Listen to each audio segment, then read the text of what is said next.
Aunty గారు బాగున్నారా?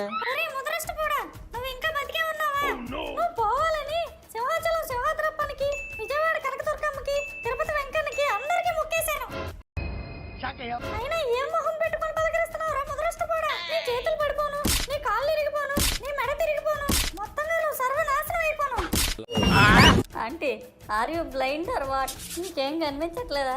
Already అవన్నీ అయ్యాక వచ్చాను. ఏమో నాకైతే ఇవన్నీ సరిపోయేలా లేవు. అయినా మీ ఆయన నిన్ను ఎలా భరిస్తున్నాడు అంటే బాబు? ఎంత మాట అన్నావురా? నువ్వు నోర్మై మొహం పగిలిపోద్ది. మళ్ళీ నువ్వు రికవరీ అవగానే నీ చేతులు పడిపోను, నీ కాళ్ళు పడిపోను, నీ మెడ అడ్డంగా తిరిగిపోను. సర్లే చేపలు ఎట్టింది చాలే కానీ అర్జెంటుగా ఈ విషయం అంతా మీ బ్లడ్ ఫ్రెండ్లతో షేర్ చేసుకో. చేసుకుంటావులే, ఏదో సలహాలు ఇవ్వక నువ్వు. ఓకే ఆంటీ, ఉంటాను, బాయ్. ఉండకు, డైరెక్ట్ గా పైకి పో.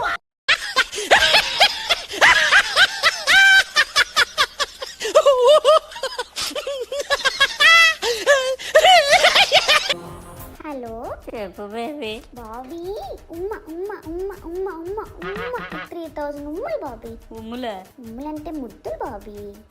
దేనికో? నువ్వు నేను చెప్పిన పని ఇంత త్వరగా చేస్తావని అస్సలు అనుకోలేదు బాబీ. ఎగ్జాక్ట్ గా నేను ఏమైతే చెప్పాను అదే చేసావంట కదా. ఇప్పుడే ఆ ఆంటీ మా మమ్మీకి ఫోన్ చేసి చెప్పింది, వాడి చేతులు విరిగిపోయాయంట, కాలు విరిగిపోయాయంట, మెడ అడ్డంగా తిరిగిపోయిందంట. మొత్తానికి డాక్టర్లు వాడి కొరియర్ ప్యాకింగ్ చేసినట్టు చేసి ఇంటికి పంపించేశారంట. పోనీలే బేబీ, నువ్వు హ్యాపీ కదా? ఫుల్గా హ్యాపీ నేను.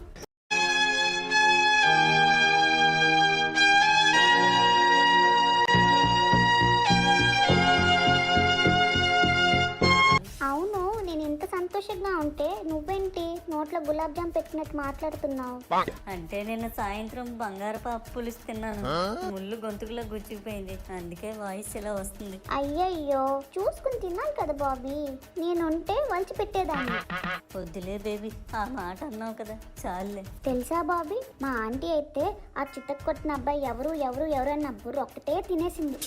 పంపు తీసి నువ్వేమైనా లీక్ చేసావా ఏంటి? నిన్నే చెప్పాను కదా బాబీ, మనకు ప్రాబ్లం అవుతుందని.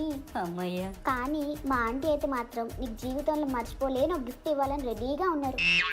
అమ్మో వద్దులే బేబీ, ఇప్పుడు దాకా తిన్న మిఠాయిలు చాలు, ఇంకా కొత్త వద్దు, ముఖం మొత్తేస్తుంది. మూర్తి గారు, ఇలాంటప్పుడే గుండె రాయి చేసుకోవాలి.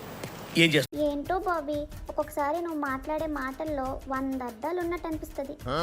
నా పరిస్థితిలో ఉన్నాడు ఎవడు మాట్లాడినా అలాగే అనిపిస్తుంది బేబీ. అవును, మహాన్ భావులకి అది సాధ్యం. ఆహా. సరే బాబీ, నీ గొంతులో ముళ్ళు వల్ల నీకు ఇబ్బందిగా ఉన్నట్టుంది, అది సెట్ అయ్యాక ఫ్రీ ఉన్నప్పుడు నాకు ఫోన్ చేయి, మాట్లాడుకుందాం. కొంచెం ఆ బంగారు పాపల్ని అవాయిడ్ చేయి, ఓకేనా? బాయ్. దేవుడు నా బతుకు మేకల పరుపులాగా ఎంత బాగా డిజైన్ చేశాడు, నిమిషాలకు మేక దిగబడిపోతుంది. పాములు పట్టేవాడు పాము కాటికే పోయినట్టు కళావైద్యుడు కళావైద్యం వికటించి కాళ్ళు చేతులు పోగొట్టుకున్నాడు.